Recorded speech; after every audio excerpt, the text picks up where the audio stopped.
ગુજરાત 18 લાઈવમાં આપનું સ્વાગત છે। વડોદરામાં શાળાઓને બોમ્બથી ઉડાવી દેવાની ધમકીથી હડકંપ, પોલીસની સતર્કતાએ વાલીઓના દિલ જીત્યા।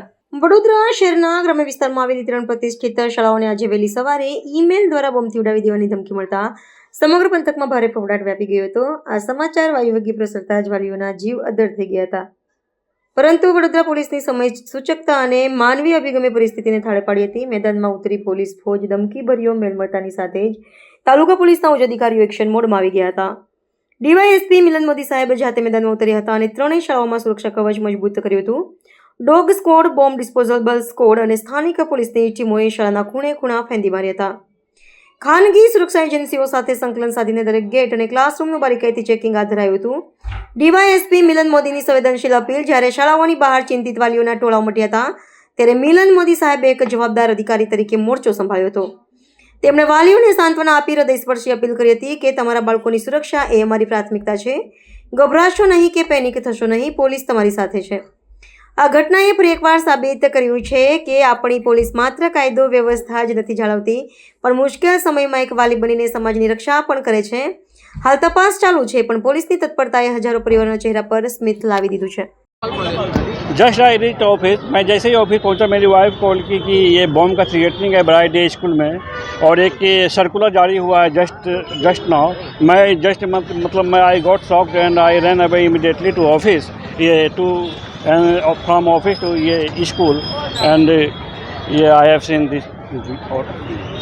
मतलब यहाँ पे इतने सारे मतलब पेरेंट्स आए हुए हैं, सब मतलब एक दूसरे अपने वार्ड को ढूंढ रहे हैं, सब बैठे हुए हैं, बहुत लोग नहीं आए हैं। मतलब दहशत का माहौल है थोड़ा बच्चों में, मैंने ये नोटिस किया। लेकिन अचानक से ये थ्रेटनिंग कैसे हुआ, कहाँ से हुआ, ये जांच का विषय है। स्कूल प्रशासन इसका जवाब देना चाहिए। स्कूल खाली करा रहे, क्यों खाली करा रहे? स्कूल बम का थ्रेटनिंग है कि बम हो सकता है, मे बी ये फॉल्स भी हो सकता है। प्रशासन की गाड़ी आई हुई है, ये वैकेट करने के बाद हो सकता है वो मतलब वो ये इंक्वायरी करेंगे। वो क्या है? अमीनेश। मेरी एक बेटी पढ़ती है 6F में और एक बेटा पढ़ता है 3rd क्लास में।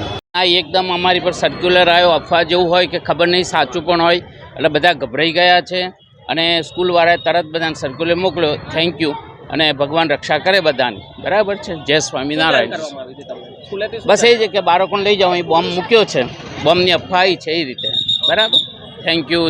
કંઈક એવા ન્યૂઝ છે કે બોમ્બની અફવા આવી છે, એટલા માટે નોટ શ્યોર, પણ એવો મેસેજ આવે સ્કૂલમાંથી કે વોર્ડને પિક કરી જાઓ તમારા ચાઇલ્ડને। Thank you. આજરોજ સવારે જે આ સ્કૂલ છે એના મેલ પર એક મેલ આવ્યો હતો કે બોમ્બ પ્લાન્ટ કરેલા છે। જિલ્લાની અને સિટીની પણ અલગ અલગ સ્કૂલમાં પણ આ ટાઈપનો મેલ આવેલો છે, જેના ભાગરૂપે પોલીસ દ્વારા તાત્કાલિક ઘટનાસ્થળ પર પહોંચી ગયેલા છે અને BDDSની ટીમ પણ અહીંયા આવી ગયેલી છે અને અત્યારે સ્કૂલને આપણે વેકેટ કરાવવાનું કામગીરી ચાલુ છે અને BDDSની ટીમ પેરેલરી એમની કામગીરી પણ કરી રહી છે। સોરી, વાલીઓને એ સંદેશ આપીશ કે કોઈપણ જાતનું પેનિક કરવાનું કોઈ મતલબ નથી અને શાંતિ રાખે અને પોતાના બાળકોને અહીંથી અમે લોકો પણ એવી જ વ્યવસ્થા કરીએ છીએ કે સ્કૂલ જેટલી જલ્દી થાય એટલી જલ્દી આપણે ખાલી કરી શકીએ છીએ। એટલે કોઈ અત્યારે અમારી જોડે જે મેસેજ છે એમાં અત્યારે 3 સ્કૂલોનું, જે વડોદરા ગ્રામ્યની જે છે 3 સ્કૂલો છે, સિટીની પણ આવ્યું છે અને બીજા અમદાવાદની પણ મારા ખ્યાલથી સ્કૂલોમાં આ મેસેજ આવ્યો છે। હજી એ પ્રોસેસ ઓનગોઈંગ છે અને અમારી તમામ પોલીસની ટીમ અને BDDSની ટીમ પણ જગ્યા પર પહોંચી ગયેલી છે।